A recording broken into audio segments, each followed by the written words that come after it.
All right, so for today's video, we've got another knot for you guys. It's a pretty strong knot in and of itself, but it's also very easy to untie even after being weighted, which is convenient. So let's jump in.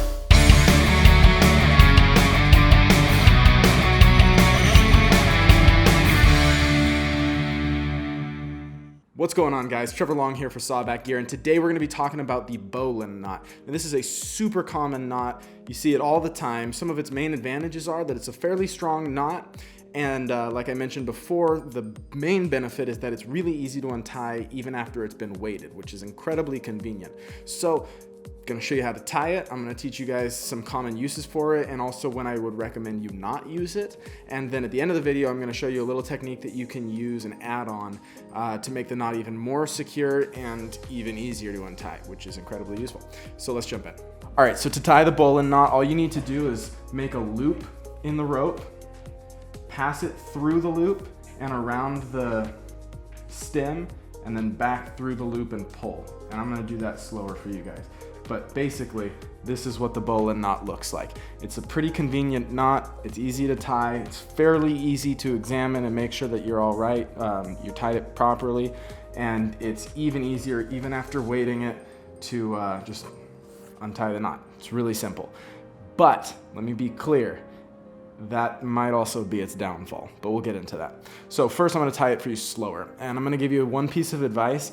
I like to make the loop in my left hand because it matters which direction you make the loop in. You want the tailing end of the rope to pass over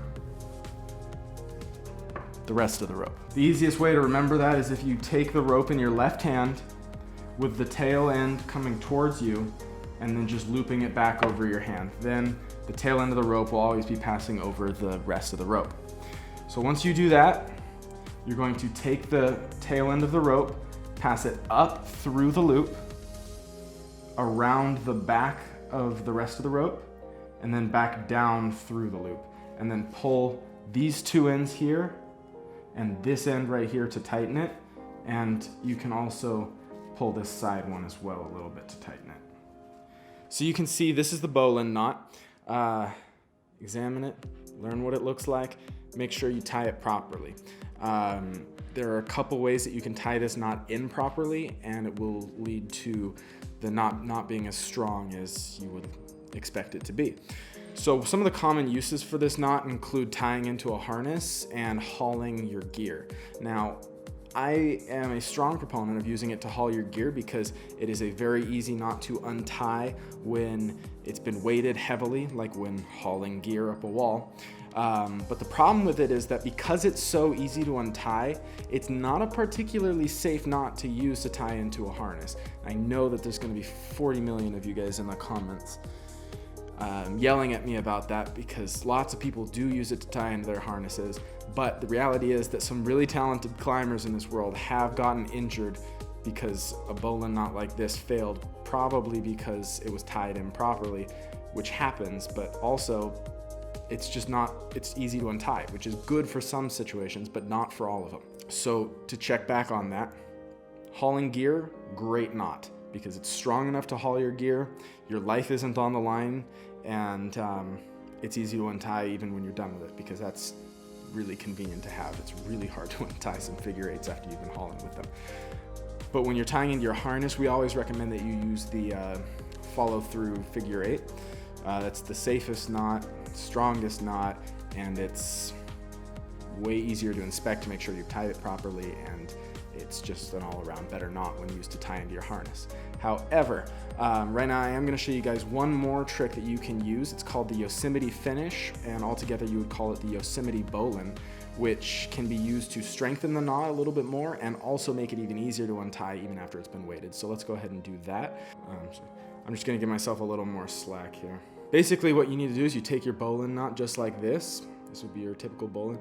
But what you do is you take the tail end after it's passed through, you wrap it from the back going forward once around this leg of the loop, and then you pass it back up through this loop and follow the rest of the rope out. And then snug it down tight. So you can almost see that it looks fairly similar to a figure eight knot, but obviously it's not a figure eight knot. This is called the Yosemite Finish. It is not specific to a bowline, but it is commonly used with one. It makes it a little bit sturdier of a knot, strengthens it a little bit, and it also makes it easier to untie because you can just push it through and it kind of gives you a little bit of strength so it doesn't cinch too tight around this knot. You can just kind of untie it from there. And if you are going to use the bowline knot to tie into your harness, which, let me be clear again, I do not recommend, but if you are going to do it, I would sincerely recommend that you use the Yosemite Finish on your bowline. And I do not recommend that you do that. But if you're going to not take my advice, please take the advice that you use the Yosemite Finish. It is a strong knot, it will hold your weight, and it makes it harder for it to just randomly untie when you have the Yosemite Finish, but it's still not better than the figure 8 follow through. And both knots are really easy to tie, so I really sincerely recommend that you use the figure 8 follow through, because when you're playing with your life, you may as well just go with the best option, which is the figure 8 with follow through. All right guys, so we're gonna finish up. I'm just gonna show you one more time how to tie the bowline knot. This time I'm gonna do it facing myself so you can kind of see the back perspective. So I'm gonna take the knot, wrap it around my hand so I've got my loop, take the tail, wrap it up through the loop, back around the stem, I guess you could call it, and then back down through the loop, tighten it up. And if I wanted to, I could use the Yosemite Finish by taking the knot, wrapping it around, following the stem back up through said loop. And in this situation, because I wasn't planning ahead, I don't have a lot of slack right here, or tail. You're gonna want at least 6 inches of tail right there just to make it even more secure, but just pretend that this is longer. All right guys, so that pretty much does it for us here today. Let me know in the comments if you have any questions. More specifically, I wanna know what knot you guys use to tie into your harness and why. I know I said 14,000 times in this video that you shouldn't use the bowline knot to tie into your harness, but I know that a lot of people have very passionate feelings about that and opinions on said debate. So go ahead and come at me in the comments. If I'm wrong, you tell me, and then we'll have a discussion, and then maybe we'll all walk away smarter, which is kind of the idea, right? Anyways, if you liked the video, leave a like. If you like the channel, subscribe to the channel. I'll love you forever. And other than that, I have been Trevor Long for Sawback Gear, and I look forward to seeing you outside.